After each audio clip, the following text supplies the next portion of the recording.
खुदा बख्श जैसे ही घर में दाखिल हुआ, इसकी अम्मा इसकी बेटी को कह रही थी, बेटा चादर लेते वक्त चादर की गहरी बुकल लगाया करो, जिससे तुम अपना आप छुपा कर रख सको। खुदा बख्श माँ की बात सुनकर मुस्कुराया और बोला, अम्मा ये तो अभी छोटी है, जब थोड़ी सियानी हो जाएगी तो खुद को अच्छे से ढांप कर रखा करेगी। अम्मा ने इसकी बात सुनी और गहरा सांस लिया और चुप सी हो गई। खुदा बख्श को लगा कि आज तो अम्मा नाराज हो गई। खुदा बख्श बोला, अम्मा मुझे माफ कर दें, मैं तो बस ये कह रहा था कि वो तो अभी छोटी है। अम्मा की आंखों से गिरते हुए आंसू ने खुदा बख्श को भी हिला कर रख दिया। खुदा बख्श की बेटी ने जब देखा कि दादी अम्मा रो रही हैं, तो जल्दी से बोली, दादी अम्मा मैंने चादर की गहरी बुकल लगा ली है। दादी अम्मा ने इसको अपने सीने से लगाया और सिसकियों से रोने लगी। खुदा बख्श माँ के हाथों को पकड़कर इन पर अकीदत से बोसा देने लगा और बोला, अम्मा चुप कर जाओ, मत रो।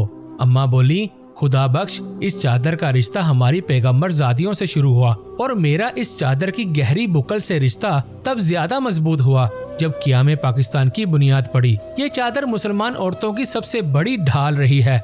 इस चादर के लिए मुसलमान मर्दों, बच्चों और औरतों ने बहुत सी कुर्बानियां दी हैं। खुदा बख्श इस चादर का रिश्ता तो पैगंबर ज़ादियों से शुरू हुआ था और इस चादर की गहरी बुकल को सब्र की दहलीज पर खड़े होकर क़यामत तक हमारी बेटियों ने कायम रखना है। औरत और चादर का आपस में बहुत गहरा रिश्ता है।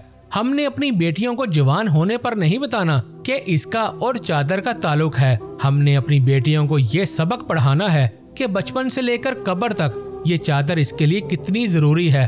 अब तो जैसे अम्मा के आंसुओं को रास्ता मिल गया हो, जैसे दरिया के सारे बंद टूट गए हों। अम्मा बोली, तब हमने सब्र की दहलीज पर खड़े होकर इस चादर को इतनी मजबूती से पकड़ लिया जब दुश्मन इस चादर को खींचना चाहते थे और इस चादर में छुपी हुई बहुत सी शहजादियों को नोचना चाहते थे।